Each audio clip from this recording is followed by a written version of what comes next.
So we've got the fitting video for the Audi Q7 2016 Plus, and we're going to look at the OE style running boards, similar to the style you get from Audi. So if we have a look underneath, we've already set up some of the brackets and taken off the shields.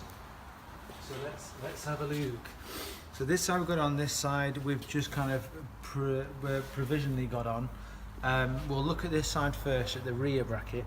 Now the Audi Q7 OE style ones, the brackets are already attached to the boards. You've got a front, middle and rear one.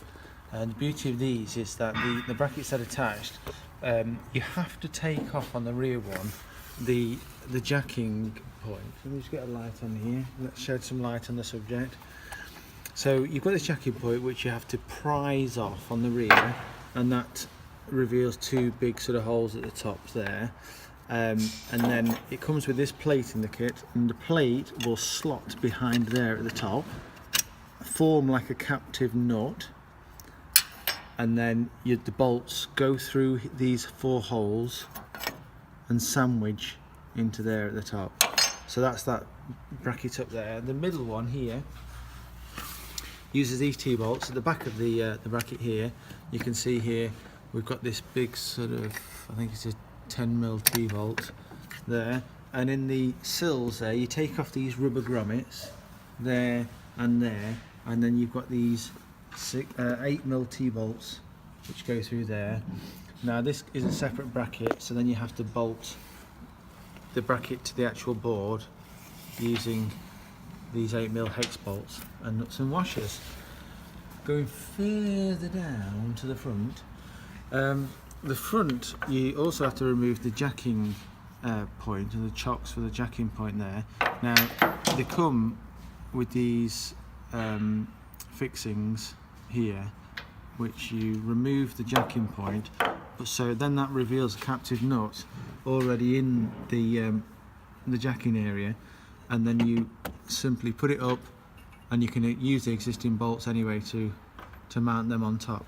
But the beauty of this system is that it then creates an alternative jacking point, so you're not losing jacking points at the front and the rear. If you look on the other side, we've already done it.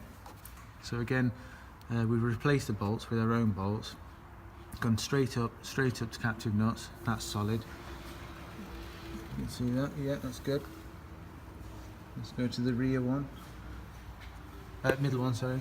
Middle one. Yeah, this is bolted on again. So you've got this huge bolt here and the 8mm bolts either side, and these are bolted up as well. And then to the rear one, again you use the bolts to go up to this sandwich section. You can see the top lip of it there, and that sort of sandwiches between this sill member here. It's pretty solid. So the other issue with these is, if you hold that, is you've obviously got the sills that you have to remove.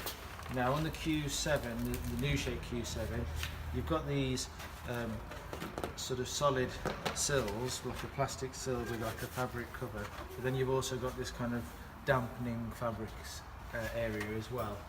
So when these go back on over the top, you will have to cut out for the areas where the brackets will mount to. So what you would have to do is, when you've got the mounting points for the covers, so there's one point there which would correspond to this clip, and then as you go further along, the next one unfortunately corresponds to this clip where the bracket's over the top.